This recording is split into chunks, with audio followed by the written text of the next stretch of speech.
मेरी सेना सुखावस, मेरी सेना सुखावस, ब्रह्मा जी ने देवे, ब्रह्मा जी ने देवे। बोलिए शंकर भगवान की जय। ब्रह्मा जी महाराज कहने लगे, हे सदाशिव, हे शंभु, हे देवादिदेव, आप इस बात को याद रखना कि महाराज आप हिमवान जी के आंगन में विवाह करने के लिए चमरी पर बैठे हैं। महाराज आपके इन अर्धनिमीलित नेत्रों को देख करके मेरे मन में भय व्याप्त हो रहा है कि कहीं आप सुरत समाधि में न चली जाओ, और यदि ऐसा हो गया तो ये भगवान भोलेनाथ, फिर तो आपकी समाधि बिसराने वाला भी अब कोई नहीं है, क्योंकि कामदेव को आपने जला करके भस्म कर दिया। ब्रह्मा जी के वचनों को सुनकर भगवान शंकर मुस्कुरा रहे हैं और आंख के इशारे से ब्रह्मा जी को धैर्य बंधा रहे हैं कि हे ब्रह्मा, चिंता मत करो, मैं भी राम जी की आज्ञा से विवाह करने के लिए आया हूं।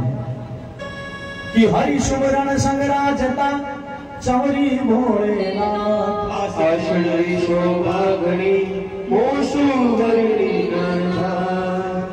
लेकिन हे ब्रह्मा, मेरा तो हर समय प्रत्येक सांस मेरे इष्ट का स्मरण करता है, यह मेरा अभ्यास है। और गीता में भी अर्जुन ने जब प्रश्न किया, क्योंकि भगवान ने कहा था कि अर्जुन, अंत काले से मामेव स्मरण मुक्त्वा कलेवरम यह प्रयाति त्यजन देहम स याति परमाम गति। अंत समय में यदि कोई मेरे नाम का स्मरण करते हुए शरीर का परित्याग करता है तो वह मुक्ति को प्राप्त हो जाता है। अर्जुन मुस्कुराए तो वाह केशव, इसका मतलब मुक्ति इतनी सरल है। कोई व्यक्ति अगर जीवन भर पाप करे और मृत्यु के समय आपका स्मरण कर ले, मुक्त हो जाएगा। भगवान कहने लगे, निश्चित रूप से इसमें किसी प्रकार का कोई फर्क नहीं। तो अर्जुन कहने लगा, महाराज मेरी बात समझ में नहीं आई। भगवान कृष्ण कहने लगे, हे अर्जुन, मृत्यु के समय में व्यक्ति मुझे याद कर ले, ये बहुत बड़ी बात है।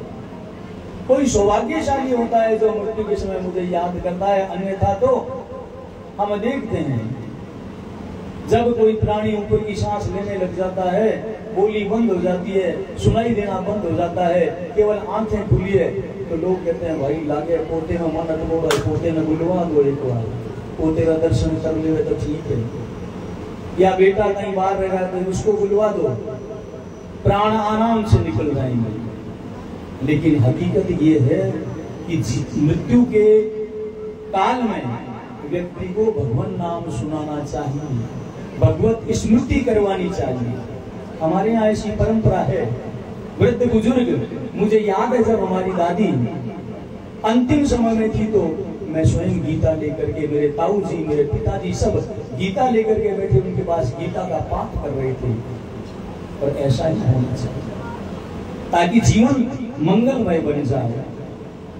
तो भगवान ने अर्जुन से कहा, अर्जुन अंत समय में मेरा स्मरण करे तो मोक्ष को प्राप्त हो जाता है, लेकिन उसकी विधि ये है कि व्यक्ति अगर जीवन भर जिस काम में लगा रहेगा तो अंत में उसे वही बात याद आती है। इसलिए तस्मात् सर्वेषु कालेषु माम अनुस्मर युद्ध च मय्यर्पिता मनोबुद्धि मामे वैश्यत्य संशय। हर समय मेरा स्मरण करो, चाहे काम हाथों से कुछ भी तो कर रहा है। भगवान ने कहा मेरा स्मरण भी कर और युद्ध भी कर। तो हम सबके लिए क्या है? ये तो बात अर्जुन के लिए थी, हमारे लिए ये बात है कि हमारा जीवन भी एक महाभारत युद्ध से कम नहीं है। क्योंकि हम कहीं पुत्र की भूमिका निभा रहे हैं, कहीं पिता की भूमिका निभा रहे हैं, कभी मित्र की भूमिका निभा रहे हैं, कहीं भाई की भूमिका निभा रहे हैं। और मन में यह विचार रहता है कि मेरे किसी कृत्य से कोई नाराज न हो जाए, इसलिए हम सांसारिक रिश्तों की चिंता करते हैं। तो भगवान कहते हैं कि तुम सब काम कर, लेकिन स्मरण हृदय से मेरा कर, इससे तुम निर्विकार हो जाएगा। और मुक्ति को प्राप्त हो जाएगा। तो भगवान शंकर भी मानो यह संदेश दे रहे हैं इस कथा के माध्यम से कि ब्रह्मा जी, मेरा ऐसा अभ्यास है कि मैं हर समय सांसों श्वास में मेरे इष्ट का स्मरण करता हूँ, ध्यान करता हूँ, आप चिंता ना करें। हिमवान जी का आंगन आज खचाखच भरा हुआ है। लोग इस मंगल में विवाह का दर्शन करने के लिए लालायित हैं। भगवान शंकर की दिव्य शोभा हो रही है। कवि वर्णन करता है कि शोभा बरणी न जाय भोलेरी, शिव लागे है प्यारी, ओ शोभा